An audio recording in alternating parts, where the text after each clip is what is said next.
하나님께서 우리 옥천 동성교회를 사랑하시는 줄 믿습니다.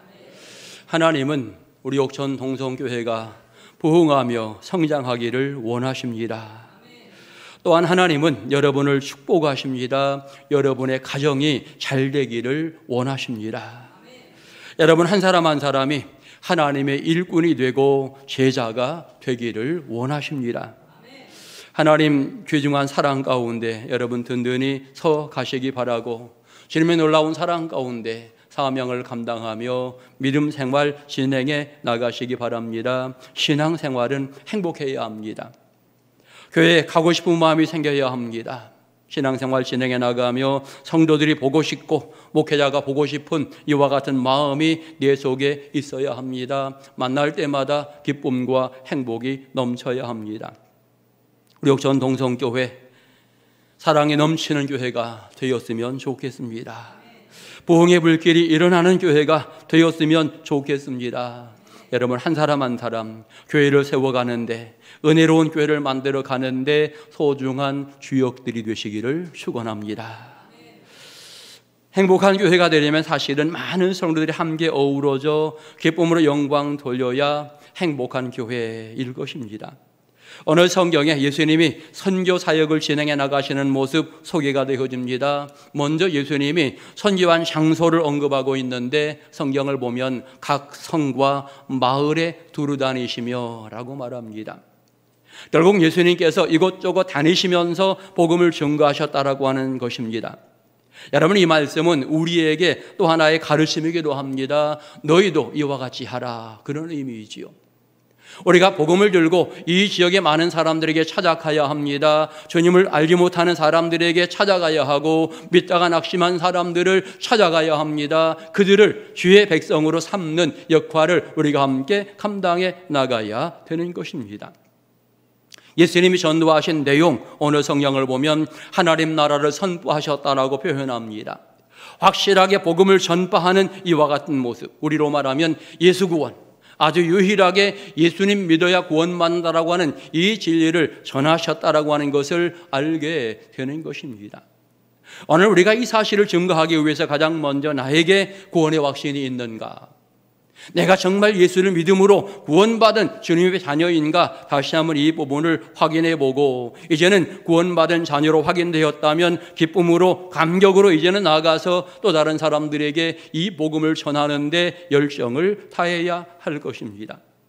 어느 성경은 또 주님이 복음을 증거하는 데에 동역자들이 있었다라고 하는 사실을 확실하게 말씀합니다. 전도하시게 될 때 동역자들을 세우고, 어떨 때에는 2사람씩 짝을 지어 보내시기도 하게 되어지는데, 여러분 12 제자가 함께 하였고, 어느 성경은 이렇게 기록을 해주고 있습니다.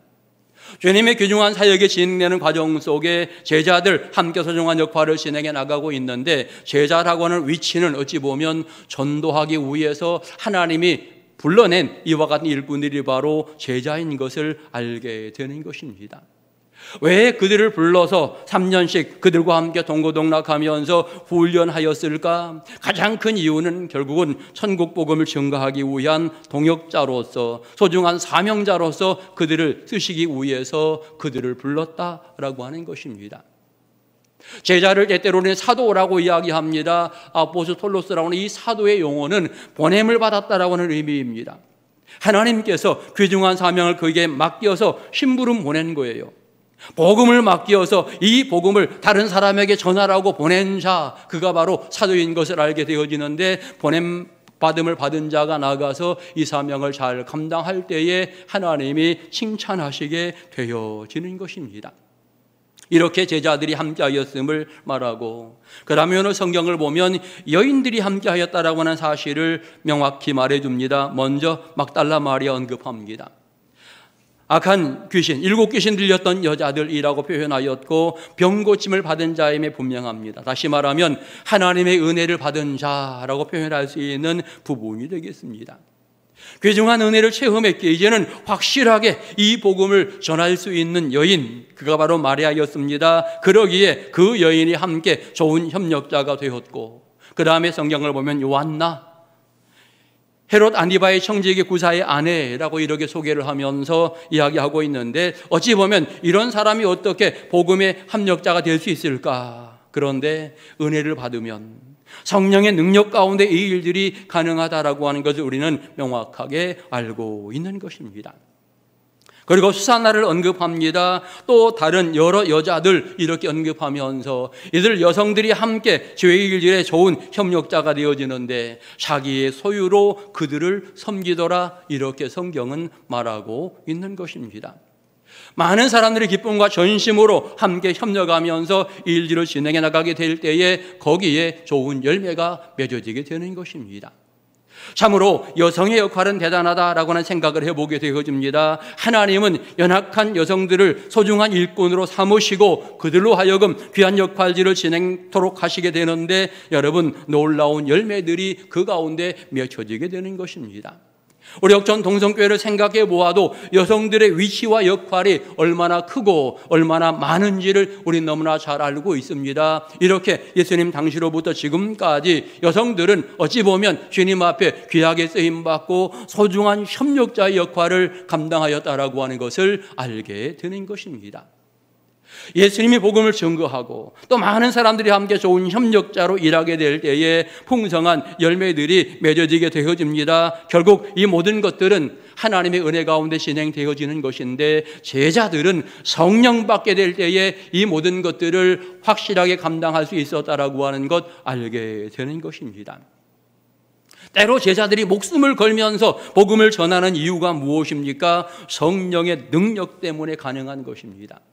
많은 사람들이 초기 시기에 여러분 자기의 목숨을 걸고 예수의 복음을 증거했던 가장 큰 이유는 하나님의 은혜가 그에게 가득 넘치기 때문에 전하지 않고는 견딜 수 없기에 그들이 여러분 선교자의 위치에 가기까지 복음을 증거하는 이와 같은 모습을 보여주고 있는 것입니다. 바울이 그의 생애를 바쳤던 가장 큰 이유, 성령의 능력에 사로잡혔기 때문에 그 일들이 가능하였다라고 하는 사실을 알게 되어지면서 어찌 보면 이것은 죄의 일들을 감당해 나가는 것은 사람의 능력이나 배경이 중요한 것이 아니라 주의 영으로 무장하였느냐, 이것이 중요하다라고 하는 것을 알게 되는 것입니다. 성령의 능력으로 무장해야 합니다. 그러면 놀랍게 쓰임받게 되는 것입니다. 어느 성경 사절을 보니까 각 동네의 사람들이 큰 무리를 이루었다라고 표현합니다. 예수님 복음 증거하고 좋은 협력자들이 함께 귀한 일들을 이루어 가게 될 때에 풍성한 열매들이 눈에 이제 무리를 지어서 다가오게 되어집니다. 참으로 많은 사람들이 모이게 되어지는데 그 이유를 생각해 보면 가장 먼저 예수님의 가르침이 능력이 있었던 거죠. 주님의 가르침에 능력이 있었습니다. 성경은 명확히 말합니다. 그 당시에 바리새인들 잘 가르치는 사람 많았습니다. 서기관들, 율법사들, 똑똑한 사람들 많았습니다. 그런데 성경은 뭐라고 말합니까? 그들의 가르침과는 비교가 되지 않는다. 아주 뛰어나게 예수님의 가르침이 있었기에 많은 사람들은 그 능력의 말씀 앞에 무릎 꿇을 수밖에 없었고, 그러기에 많은 사람들이 모일 수밖에 없었음을 이야기하고 있는 것입니다.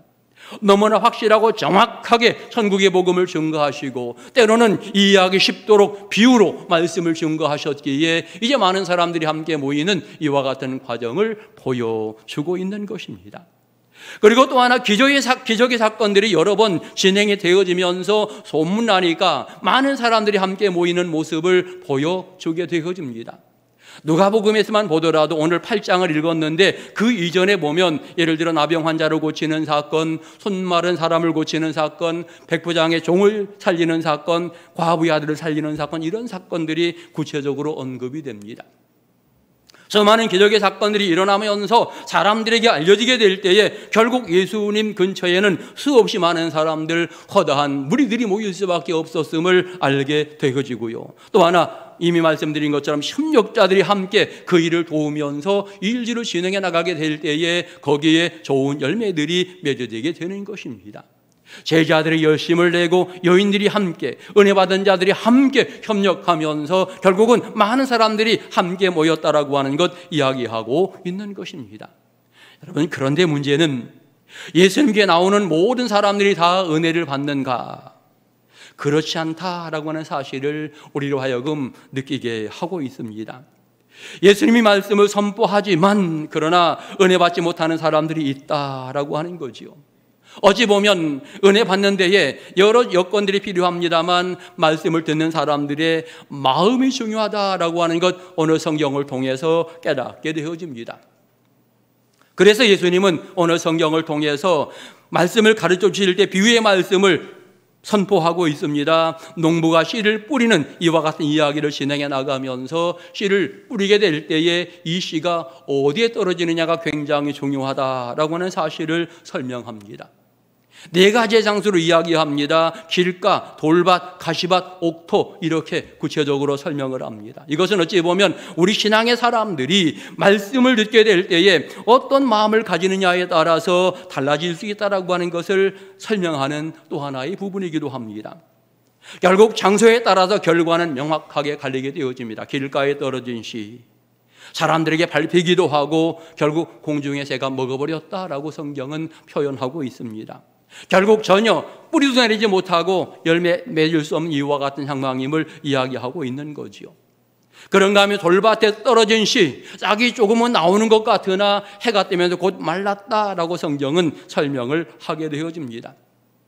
가시밭에 떨어진 씨, 어찌 보면 자라기는 하는데 뿌리는 잘 들어가는데 결국은 주변 환경에 의해서 결실하지 못한다라고 설명을 하고, 결국 마지막 옥토에 떨어진 씨는 백배 결실을 맺었다, 이렇게 성경은 설명하고 있는 것입니다. 여러분, 예수님이 큰 무리들에게 가르치면서 사람들의 마음, 어찌 보면 네 가지의 마음을 생각해 볼 수 있는 이와 같은 부분입니다. 첫 번째, 길가와 같은 마음입니다. 오늘 나의 마음은 어떤가 한번 생각해 보면 좋을 것 같습니다. 하나님의 귀한 말씀, 복음이 떨어지게 될 때에 내 마음이 너무 딱딱하고 굳어있다라고 한다면 이 말씀이 내게 잘 들어올 수 없다라고 하는 의미입니다. 말씀을 마음판에 새겨야 되는데 새길 수 없는 이와 같은 사람인 거지요. 믿어지지 않습니다. 믿고 싶지도 않습니다. 마음의 문을 꾹 닫는 이와 같은 모습으로 살아가게 될 때에 그런 사람의 마음은 길가와 같은 마음, 이렇게 표현할 수 있을 것입니다. 이런 사람들은 자기가 죄인이라고 지적해도 내가 무슨 죄가 있습니까? 라고 말할 수밖에 없고, 회개가 이루어지지 않는 이런 모습을 가지게 되고 구원의 진리를 전혀 깨닫지 못하는 이와 같은 모습이 생기게 되어집니다. 항상 이런 사람들은 사단이 지배하는 모습으로 공중의 새가 아예 복음의 씨앗을 먹어버리는 이와 같은 과정들 진행이 되어지는 것입니다.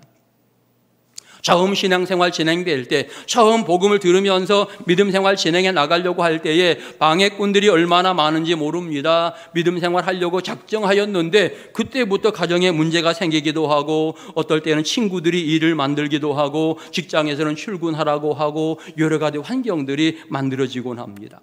생각지 않았던 방해꾼들이 생기게 되어지는데 사단이 결국은 그와 같은 일들을 진행해 나가게 되는 거지요. 그런 측면에서 여러분, 마음의 문이 꼭 여러분 굳어있는 사람은 복음 받기 어려운 이와 같은 환경들이 계속되이 진행될 수밖에 없는 것입니다. 우리가 만약 이런 모습이 조금이라도 내게 있다라고 한다면, 내 마음이 조금 굳어 있다라고 생각한다면, 주여 나에게 믿음을 주옵소서, 하나님 죄인임을 깨닫게 하옵소서, 주님 내게 은혜를 부어주옵소서, 정말 주님 앞에 간절히 기도하는 신앙의 모습을 가져야 하겠습니다. 주님을 믿기 원합니다. 하나님 내게 은혜를 부어주옵소서, 주님 앞에 간절히 엎드리며 은혜를 사모하는 신앙의 모습을 가져야 하겠습니다. 그런가 하면 돌밭과 같은 마음이 있습니다. 말씀을 현장에 들을 때에는 굉장히 기쁨이 있고 행복이 있는데 이 신앙의 뿌리가 내려져야 되는데 뿌리가 잘 내려가지 않습니다.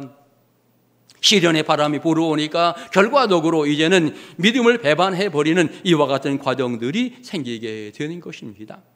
열심히 은혜롭게 믿음 생활을 하려고 했는데 이런 문제가 생기고 저런 문제가 생길 때 믿음의 뿌리가 내려가지 않으니까 결과적으로 흔들리게 되고 결과적으로 말라서 죽게 되어지는 이와 같은 상황이 벌어지게 되어집니다. 믿음의 뿌리가 든든하면 시련이 다가와도 흔들리지 않을 텐데, 그것 때문에 여러분 믿음의 자리를 떠나지 않을 텐데 뿌리가 깊이 내리지 않아서 결과적으로 신앙의 자리를 떠날 수밖에 없는 이와 같은 상황이 되어지는데, 여러분 가장 큰 이유가 무엇입니까? 왜 뿌리가 내려가지 않습니까? 돌 때문에 내려가지 않는다라고 하는 것이지요. 오늘 우리의 심정 가운데에 돌과 같이 굳은 것이 있는가 생각해 보아야 합니다. 여러분, 살아가면서 내 속에 악한 생각이 있다라고 한다면 그것이 항상 은혜 받는데 방해거리가 되어집니다. 남을 미워하는 마음이 있다라고 생각한다면 우리는 그것을 빨리 제거해 버리는 이와 같은 과정들을 가져야 합니다. 더 나아가서 우리가 살아가는 과정 속에 고정관념이 자리하고 있다면, 우상적인 것이 있다라고 한다면 그 모든 것들은 다 내 믿음 성장하는 데에 방해거리, 저해되는 이와 같은 이유들이 되어집니다. 그래서 우리는 이와 같은 것 하나하나 골라내는 이와 같은 신앙의 작업들을 가져야 하는 것입니다.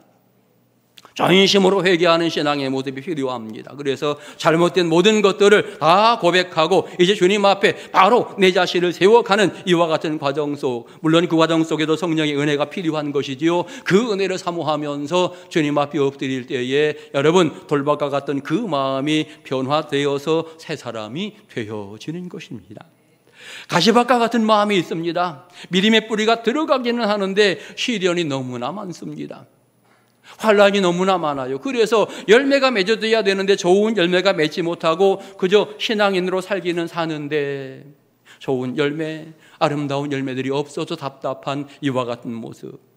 여러분, 세상 살아가면서 세상 걱정거리가 너무 많아도 신앙생활에 어려움이 있을 수밖에 없는 거지요. 내 인간의 욕심이 너무 크다든지, 명예욕이 너무 강하다든지, 향락을 너무 좋아한다든지, 너무 세상의 어떤 흐름들을 좋아해서 따라가는 이와 같은 모습들이 아직도 내게 많이 있다라고 한다면, 이런 것들은 내 신앙의 열매를 맺는 데에 문제가 되어진다라고 하는 것입니다.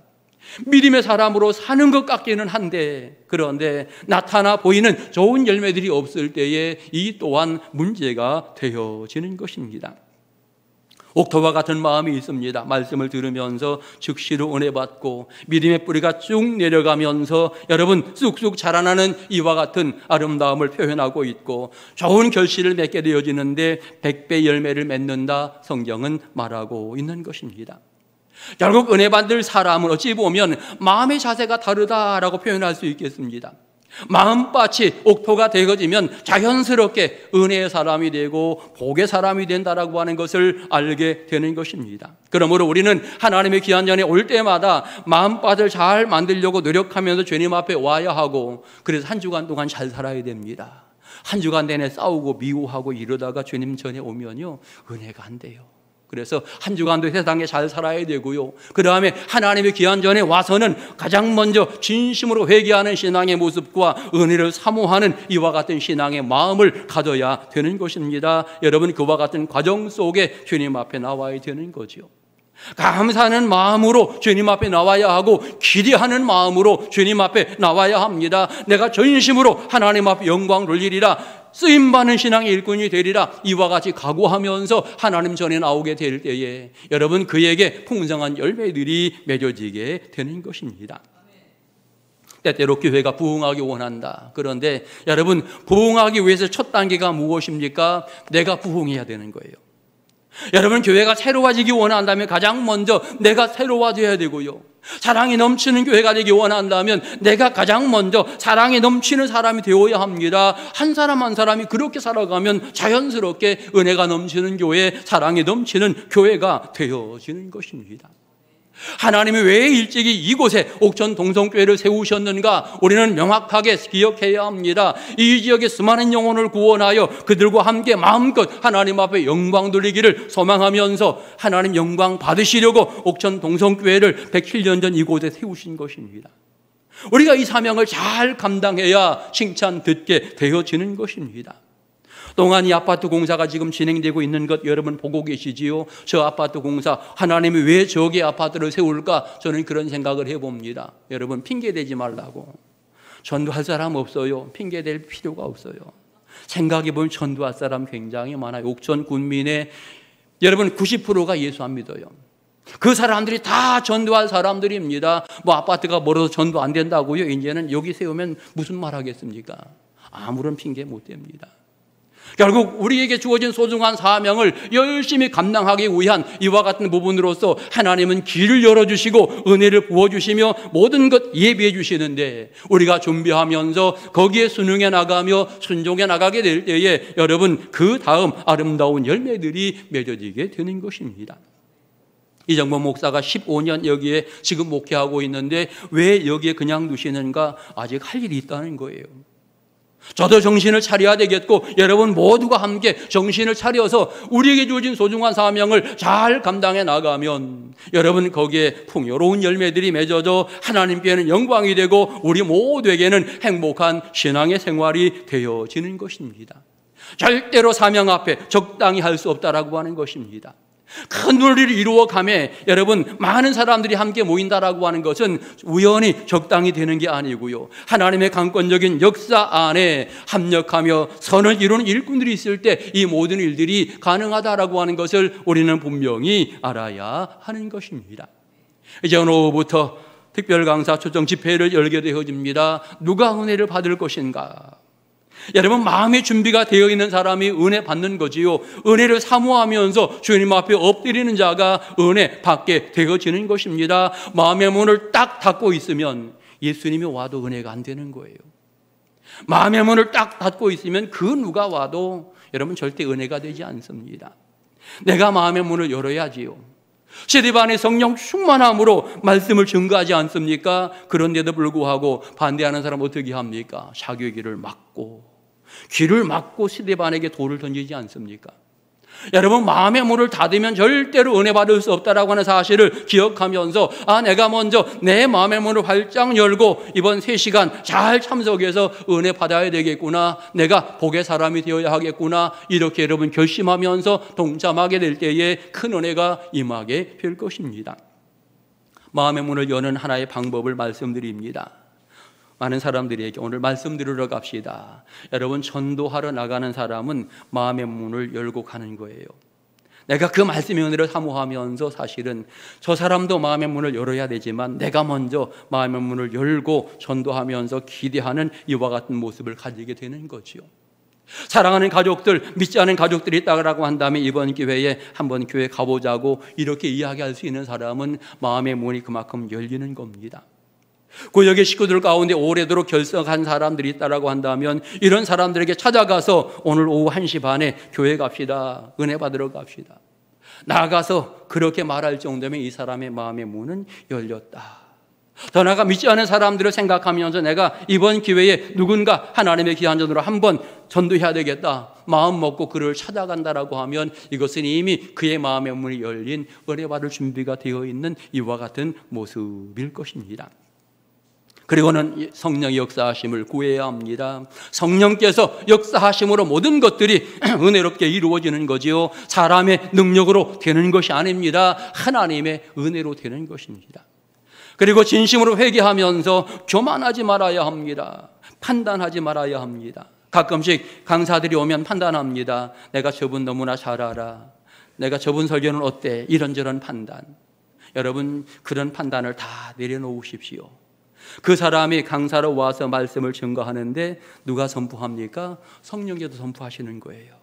하나님이 선포하신다라고 생각하면서 그 말씀을 받아들이는 것, 이것이 나에게 복이 되는 것이지 평가하고 이렇게 저렇게 따져보고 절대로 은혜가 될 수가 없는 것입니다. 그래서 말씀이 들려지게 될 때에 그 말씀을 아멘으로 받아들이고 내가 거기에 순종해 나가는 은혜의 모습을 가질 수 있길 소망합니다.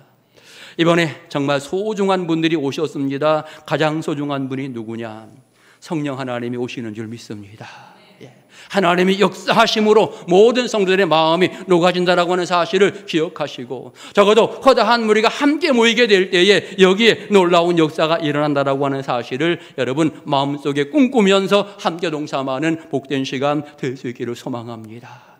옥천 동성교회 금년 한 해 놀라운 부흥을 꿈꾸고 있습니다. 여러분 힘을 내어서 교회 일들을 잘 진행해 나갈 때에 여러분이 가장 먼저 내가 먼저 부응하는 놀라운 모습을 가지시기 바라고, 내가 다시 한번 성령으로 무장하면서 든든히 서가는 용사들 될 수 있기를 소망합니다. 내가 기쁨과 즐거움으로 주님 앞에 모이게 될 때 큰 무리를 이룬다라고 하는 사실을 꼭 기억하시면서 여러분 함께 주 앞에 귀하게 쓰임받으며 영광 돌리는 행복한 성도들 다 되시기를 주의 이름으로 축원합니다. 기도드리겠습니다. 하나님, 감사를 드립니다. 뜻이 계시어 이곳에 옥천 동성교회를 세우시고 오늘까지 풍성한 은혜로 이끌어 주셨습니다.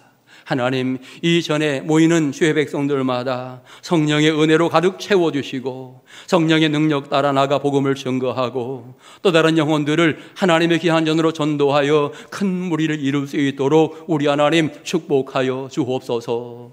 성도들 가정들마다 성령 충만함으로 복되게 하시고 행복이 넘치는 은혜의 가정들로 축복하옵소서. 우리를 구원하신 예수님의 이름으로 기도드립니다. 아멘.